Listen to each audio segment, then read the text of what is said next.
Welcome back दोस्तों, मेरा YouTube channel में नेक्स्ट वीडियो के साथ में आप लोगों का स्वागत है। सबसे पहले मैं आप लोगों को ये बताना चाहता हूँ कि जिन लोगों को लगता नहीं है कि बीजेपी आरक्षण ख़त्म नहीं करेगी, उन लोगों को मैं दो नमूना बताना चाहता हूँ जो एविडेंस प्रूफ के साथ में। 2019 की बात है, अखिलेश यादव ने जब वो मुख्यमंत्री थे उस समय 1,37,000 जो शिक्षक भर्ती को लेकर के सहायक में उसको भर्ती शिक्षक के रूप में उसको देने के लिए बहाली किया था। लेकिन वो सीएम से जब उतर गए, उसके बाद में जब उत्तर प्रदेश के नए मुख्यमंत्री योगी आदित्यनाथ हुए तो उन्होंने इस जो 1,37,000 की जो भर्ती थी उसको उन्होंने कहा कि मैं इसको आधे करके दूंगा।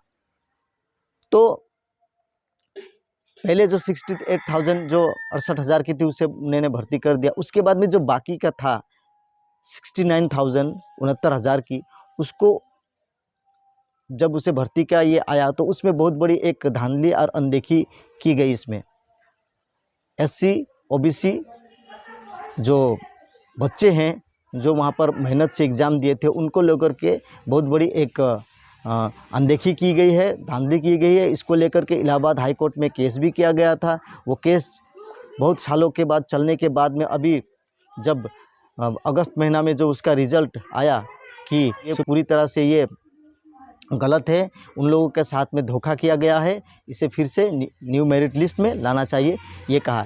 तो इसका भी सभी ने स्वागत कर रहे हैं कि ये हाई कोर्ट जो इलाहाबाद के हैं ये सही डिसीजन लिया, उसको सब स्वागत करते हैं हम लोग बोल करके कह रहे। उसका मैं आप लोगों को कुछ बताना चाहता हूँ कि उसकी जो कहानी है, जो कि किस प्रकार से वहाँ पर जो 69,000 की जो भर्ती की थी बातें, उसको कैसे किस प्रकार से वहाँ पर किया गया, उसकी क्या एक थी।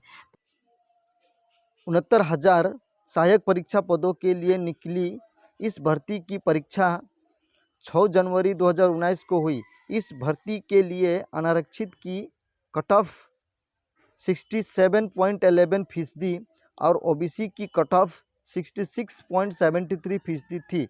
इस भर्ती के तहत करीब 68,000 लोगों को नौकरी मिली। लेकिन यहाँ से यह सवाल उठा कि 69,000 भर्ती में आरक्षण नियमों को लेकर अनदेखी की गई।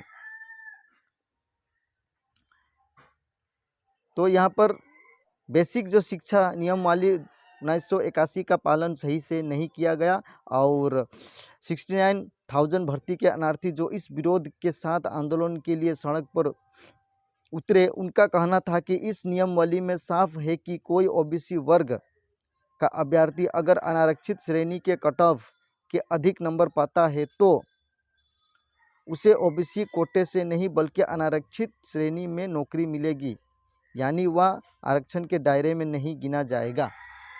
तो यहाँ पर क्या किया गया है, यहाँ पर जो आरक्षण के जो दायरे होते हैं उससे अगर वो कट ऑफ मार्क्स से ज़्यादा लाता है तो उसे तो आरक्षित से नहीं करके अनारक्षित कोटे से उसका आरक्षण उसके ऊपर लागू नहीं होता है, वो वहाँ से अनारक्षित सीट से वो आएगी। लेकिन उसको क्या किया ये लोग, एससी ओबीसी के ही कैटेगरी में उसे घुसा दिया और उसके साथ उसे नौकरी से उसे बेदखल कर दिया गया। इस प्रकार से यहाँ पर किया गया। और अभी जो बहुत बड़ी खबर कि यूपीएससी के जो लेटरल एंट्री जो पोस्ट आई है उसमें 45 पदों की जो है उसमें एक भी सीट एससी एसटी ओबीसी की नहीं है, टोटली उसमें जनरल कैटेगरी के हैं। तो आप इसको नमूना के तौर पर देख सकते हैं कि बीजेपी किस प्रकार से आरक्षण को ख़त्म करना चाहता है। इसको लेकर के हमारे यहाँ पर चंद्रशेखर जी ने भी यहाँ पर ट्वीट करके कहा है यहाँ पर कि संविधान को माथे पर लगने वाले पीएम मोदी उसी संविधान की किस कदर हत्या करने पर तुली है। लेटरल एंट्री का नोटिफिकेशन इसका उदाहरण है। इस संविधान विरोधी बैक डोर एंट्री का सांसद से लेकर सड़क तक पुरजोर विरोध करेंगे। यह था चंद्रशेखर का।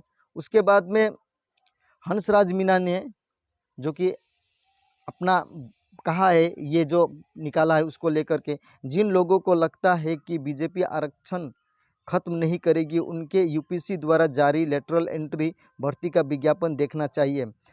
45 पदों में SC ST OBC वर्ग के लिए एक पद भी आरक्षित नहीं है। देखिए ये कितनी बड़ी बात कही है कि 45 पोस्ट में एक भी वहाँ पर ST SC के लिए, वहाँ पर OBC के लिए कोई पोस्ट नहीं है।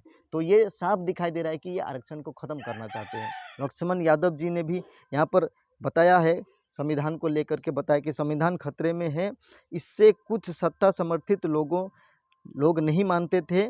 अब एक और सबूत सामने है, लेटरल एंट्री के नाम पर बिना इम्तिहान सीधे ज्वाइंट सेक्रेटरी बनेंगे, आरक्षण खत्म। देखो उन्होंने तो साफ तौर से कह दिया है कि आरक्षण खत्म कर दिया गया है। प्रकाश अंबेडकर ने भी अपनी बात इसमें कही है कि लेटरल एंट्री मामले पर बोले हैं प्रकाश अंबेडकर, मैंने पहले भी बोला था, आज फिर से बोल रहा हूँ, धर्म खतरे में नहीं है, आरक्षण खतरे में है। तो यहाँ पर देखिए बहुत हमारे जो भी सोशल सामाजिक करता है वो भी यहाँ किस प्रकार से अपने बातों को यहाँ पर रख रहे हैं। यहाँ पर डॉक्टर जितेंद्र मीना प्रोफेसर जो कि इतिहासकार है, उन्होंने भी कहा है कि बिना IAS की परीक्षा दिए अब तक 12 लोगों को सचिव डायरेक्टर बनाया जा चुका है। एक बार फिर UPSC ने 45 लोगों का विज्ञापन निकाला है, ना आरक्षण ना नियम कानून। देखिए ये किस प्रकार से हमारे आरक्षण को ख़त्म किया जा रहा है और हमारे लोगों को इसके बारे में कोई जानकारी नहीं है। तो साथियों मैं आप लोगों को ये कहना चाहता हूँ कि जिन लोगों को नहीं लगता है कि BJP शासित जो सरकार जो चल रही है वो हमारे ST SC OBC माइनॉरिटी जो कि गरीब दबे कुचले तबके हैं, उनको जो थोड़ा बहुत आरक्षण जो मिलता है उसको भी पूरी तरह से ख़त्म किया जा रहा है। और उन्हीं लोगों को वोट से आज वे प्रधानमंत्री बन रहे हैं, मुख्यमंत्री बन रहे हैं और अपने राज्य में, ये देश में अपना सत्ता कायम करके बैठे। तो ये कैसी इन लोगों की राजनीति कर रही है, ये कैसे हम ही लोग से वोट ले रहे हैं, हम ही लोगों के ऊपर अत्याचार कर रहे हैं, हमारे ही अधिकार को ख़त्म कर रहे हैं। इसको आप लोगों को समझने की ज़रूरत है, क्योंकि आज हम लोग इसको नहीं समझेंगे तो कब समझेंगे। देखिए हमें मूक दर्शक बन करके रहने से नहीं होगा, हमें सच्चाई के बारे में जानना होगा कि एक्चुअली कहाँ हम लोगों को ख़त्म किया जा रहा है, कहाँ हमें मारा जा रहा है। इसको लेकर के हम लोगों को सजग होना पड़ेगा, जानना पड़ेगा। किसी को चेहरे को देख करके, किसी को भाषण को सुन करके हमें कुछ पेट भरने वाला नहीं है। हमें चाहिए अधिकार, और अधिकार आरक्षण के नाम पे जो संविधान को जिस प्रकार से जब इलेक्शन था उसमें संविधान ख़त्म कर देंगे, जिस प्रकार जब प्रोपेगेंडा निकाला गया, आज वो सही में ख़त्म कर रहे हैं। वो लोग ख़त्म करने के जो दो नमूने आप लोगों के सामने, जो 69,000 जो छात्रों को लेकर के जो भर्ती थी उसको किस प्रकार से उन्होंने डाइवर्ट करने की काम किया। उसके बाद में जो अभी जो वैकेंसीज निकला है 45 पदों का, वहाँ पर आप लोग को दिखाई दे रहा है कि वहाँ पर SC ST OBC का कोई भी पोस्ट नहीं है। तो इससे आप क्या समझ सकते हैं?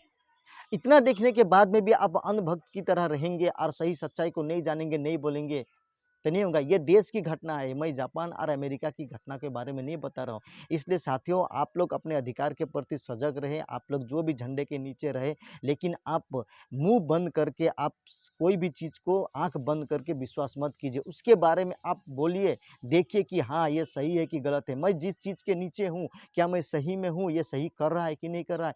जानते समझते हुए आप ये बात को ना बोलेंगे, ये कहीं न कहीं आपके अधिकार जो कि आपके आने वाले पीढ़ी बच्चों का भविष्य को भी ख़त्म करने वाली है। इसलिए साथियों मेरा गुज़ारिश है आप लोगों से कि आप लोग इसको सच्चाई को जानें। और अभी मैंने सबूत के तौर पर आप लोगों को बता दिया है कि 2-2 घोटाले उन लोगों ने किया है, वो जो सामने दिखाई दे रहा है। तो इससे अब हम लोग क्या कर सकते हैं?